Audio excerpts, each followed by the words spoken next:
And let's bring in Dr. Kavita Patel. She's an NBC News medical contributor. And Dr. Patel, let's begin with that last headline we were just discussing. Would you feel comfortable at all with relaxing indoor masking rules soon? I know how I feel about that, but I'm not the doctor. You are, so I'll ask you to weigh in.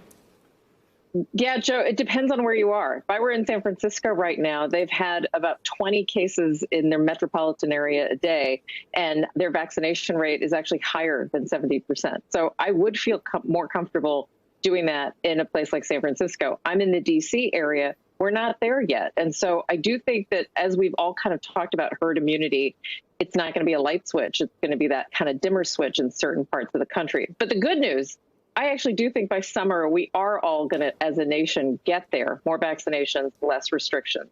That's good to hear. Now, with fewer states or with states ordering fewer vaccine doses, at least some states, how worried are you about the U.S. reaching herd immunity? Do you think it's still possible to get there later this year? I do.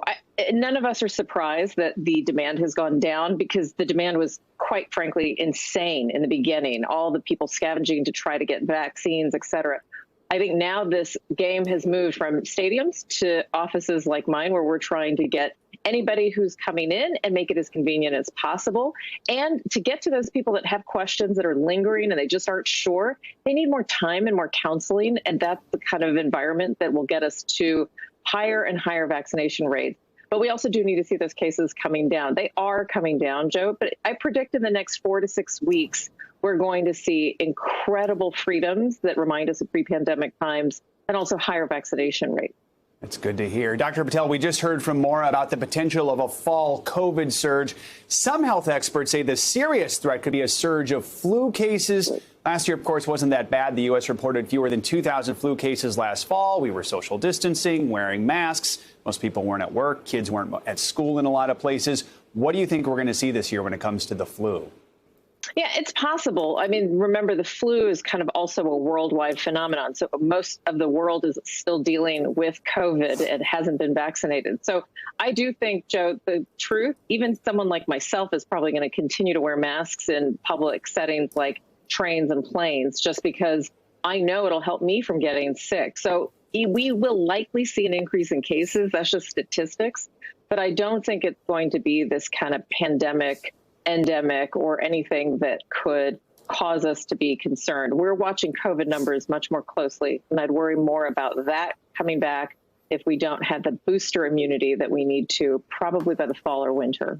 Dr. Patel, I want to talk a little more about trying to get to herd immunity. What do you think is going to be the key? I mean, are we seeing signs that people who are on the fence are starting to maybe change their mind and lead more toward vaccines, or where do things stand with that right now?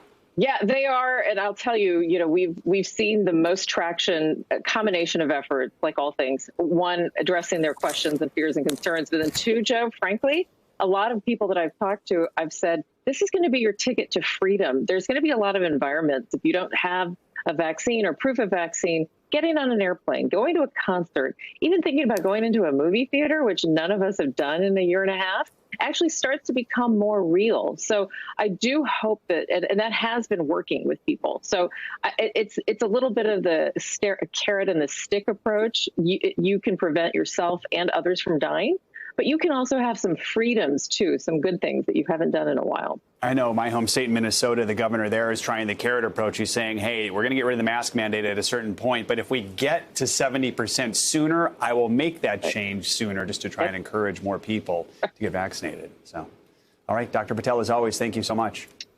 Hey, NBC News viewers, thanks for checking out our YouTube channel. Subscribe by clicking on that button down here, and click on any of the videos over here to watch the latest interviews, show highlights, and digital exclusives. Thanks for watching.